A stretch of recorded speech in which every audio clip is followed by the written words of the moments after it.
In the Hell Creek floodplains of future North America, you hatch into the world of the late Cretaceous, 66 million years ago.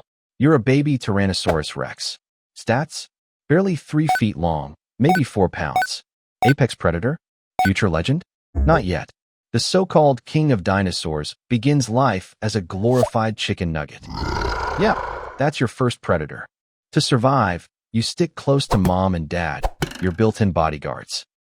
Well, that's your future upgrade. Still, you should enjoy it while it lasts. Packs of Dakotaraptor prowl nearby. Mammals like Didelphodon would happily crunch you. And even your own siblings might decide you look tasty.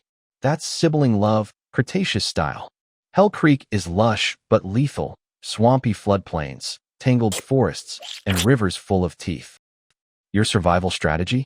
Stay close to the nest while you can, snack on insects, tiny mammals, and practice on the training meals before something bigger practices on you.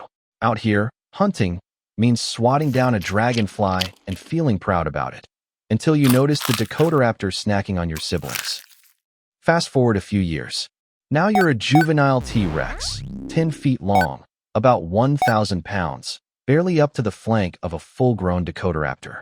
At this age, you're built for speed. Long legs, light frame.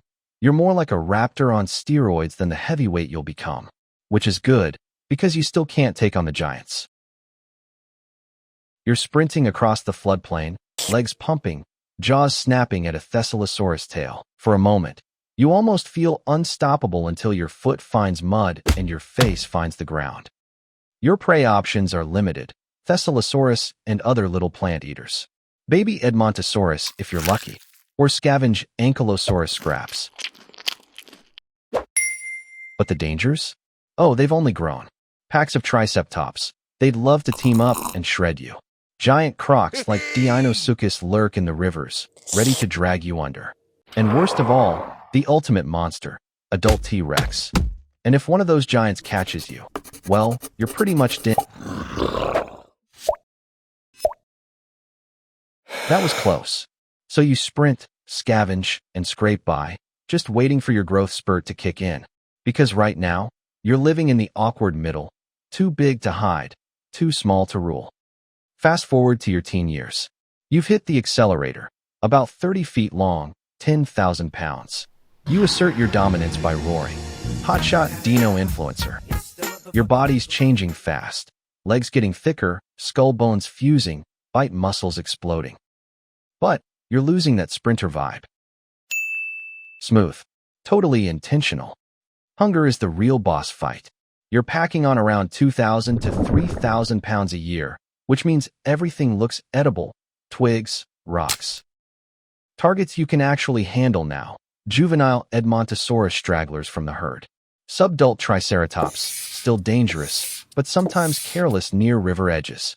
Thescelosaurus and other small ornithopods when you need a confidence boost. Then you spot a juvenile Triceratops, thinking it's a quick snack. It bolts to its mom, and now you're in trouble. Don't mess with mama, genius. To survive, you practice ambush hunting, using forests and riverbanks as cover. Your bite is already brutal, with bone-crunching power that rivals a car crusher. So you start working on big-game tactics. Surround the prey, chase it, and tire it out. Then go for soft tissue: the throat, the belly, the base of the tail. At this stage, you're a rising power. Big enough to terrify most of Hell Creek, but not yet untouchable. The throne is in sight, if you can live long enough to claim it. Now you've hit your stride. A prime adult T-Rex, about 40 feet long, weighing 15,000 pounds. But your 3-foot arms? Useless noodles. Still, your bite, 8,000 pounds, crushes bone like popcorn.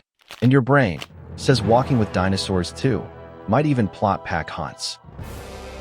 Now, you get the intro music. Your menu just upgraded: Triceratops adults, horns like spears, Edmontosaurus, even Ankylosaurus, the living tank, if you're desperate. You ambush a Triceratops, skull splintering under your jaws, pure dominance. But Ankylosaurus? Its armor laughs off your bite. Bad call, champ. But being king doesn't mean peace. A broken tooth is one thing, but a broken ego? That requires a change of scenery. Rivals circle constantly. Other Rexes just as massive, just as scarred. Some fights are posturing, roaring, and head-shoving. Others end with bones broken and faces bitten. And then there's the arms. They wouldn't win a slap fight with a chicken. Top dog? Arms scream benchwarmer. At this point, you're the apex of your ecosystem. And you're the uncontested king of Hell Creek. But even the king of dinosaurs can't escape dating drama. It's time to claim territory and find a mate. World's loudest back-off sign. Nailed it. But rivals don't always respect the sign.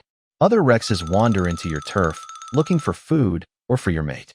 When two multi-ton predators disagree, it's not a polite conversation. Your scars become your resume, proof you can fight, survive, and still stand. And while rivals see your territory marker as a billboard screaming mine, potential mates see it more like a dating profile. And look at that, a female Rex scrolling through your portfolio. Huh, guess she's into the rugged look. Yeah, romance, Cretaceous style. Courtship isn't Tinder, it's a heavyweight dance.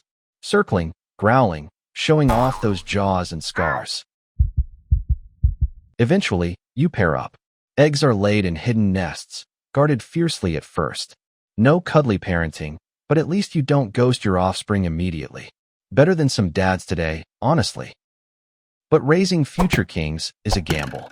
Dakotaraptors, Didelphodon, snakes, even each other, most won't survive. A few will, if they're lucky, and start the cycle all over again. Still, all you can do is pass on your genes, fight your rivals, and defend your turf. For a few glorious years, you're not just the king of Hell Creek. You're the king making the next kings. By your late 20s, you're still a 40-foot, 9-ton T-Rex. But the cracks are showing. Your teeth are worn down from years of bone crunching. Arthritis stiffens your joints. Heel bite marks and cracked ribs tell stories of too many rival fights. Every roar comes with an aftertaste of back pain. Hunting gets harder. Triceratops and Edmontosaurus aren't slowing down, but you are. One bad step, one misjudged charge, and dinner turns into a career-ending injury. A younger T-Rex muscles into your turf, outroaring you. Retirement's calling, champ. Monsoons drown your hunting grounds. Volcanic fumes choke herds. You guard an egg clutch, but Quetzalcoatlus raids it. Hunger gnaws, and your stubby arms, useless. The irony? Your senses, sight, smell, hearing, are still razor sharp. You can detect prey just fine. Catching it, though, that's another story. So you spend more time lingering near rivers, picking off whatever's easiest, or just waiting for something to die first. Once the terror of Hell Creek, now you're living meal to meal, buying time in a world that doesn't show mercy. Even kings don't rule forever. And so ends your reign. From squeaky hatchling to teenage sprinter to apex predator of Hell Creek. Your life was brutal, hungry, and short by human standards. But for 20 years, you were the undisputed king of the Cretaceous. You crushed bones, battled rivals, raised the next generation, and turned entire ecosystems around your appetite. Even your scars tell the story, proof that survival wasn't easy, even at the top. Then the sky burns. An asteroid, the ultimate enemy, seals your fate, per Alvarez's hypothesis. Your bones sink into mud. You are Tyrannosaurus Rex, the king, the legend, the last roar of the dinosaurs. T-Rex ruled the land, but another predator ruled the rivers. Watch next, Spinosaurus, bigger, stranger, deadlier.